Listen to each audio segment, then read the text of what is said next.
Olá! Nesse vídeo, vamos aprender um pouco mais sobre as teorias da psicodinâmica do trabalho e como elas se encontram presentes no nosso dia a dia. Essas teorias foram desenvolvidas por Dejur, que teve como foco de seu trabalho o estudo do sofrimento psíquico e as estratégias criadas por cada um para transformar esse sofrimento no trabalho em fontes de prazer. Existem 3 tipos de alienação, que ocorrem quando há uma quebra de um dos lados do triângulo da psicodinâmica do trabalho.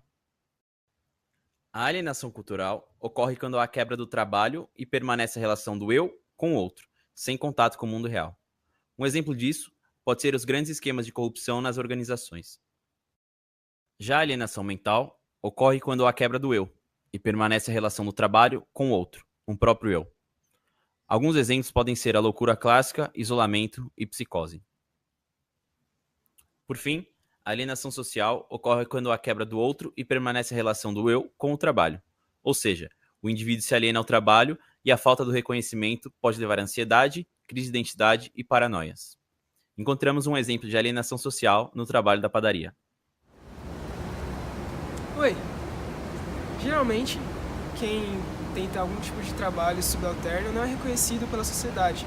Por exemplo, no caso do Sr. Francisco, que entrega comandas na padaria que fui visitar. Então a estratégia que ele criou foi fazer amizades com os clientes que moravam no bairro. Assim, toda vez que o cliente chegava, eles cumprimentavam o Sr. Francisco e assim ele se sentia bem porque as pessoas do bairro reconheciam ele. Outra teoria proposta por Dejur é que no ambiente de trabalho há uma diferença entre o trabalho prescrito e o trabalho real, chamada de gap. E quanto maior for o gap, mais sofrimento o indivíduo terá. Assim, cada um de nós se mobiliza para criar mecanismos de defesa e tentar diminuir essa diferença. Isso é chamado de mobilização subjetiva, e pudemos presenciar esse fenômeno no trabalho de campo. Oi de novo. Quando eu fui na padaria trabalhar, tinha um trabalho prescrito que eu tinha que fazer, mas nem sempre o trabalho realizado era igual ao trabalho prescrito, tinha um gap, uma diferença entre eles. Por exemplo, quando eu tinha que entregar as comandas, às vezes tinha um fluxo de pessoas muito alto, então eu criei um sistema de entregar as comandas que era mais eficiente do que o trabalho que eu tinha que fazer. Então, foi uma estratégia que eu criei para superar o gap entre o trabalho prescrito e realizado.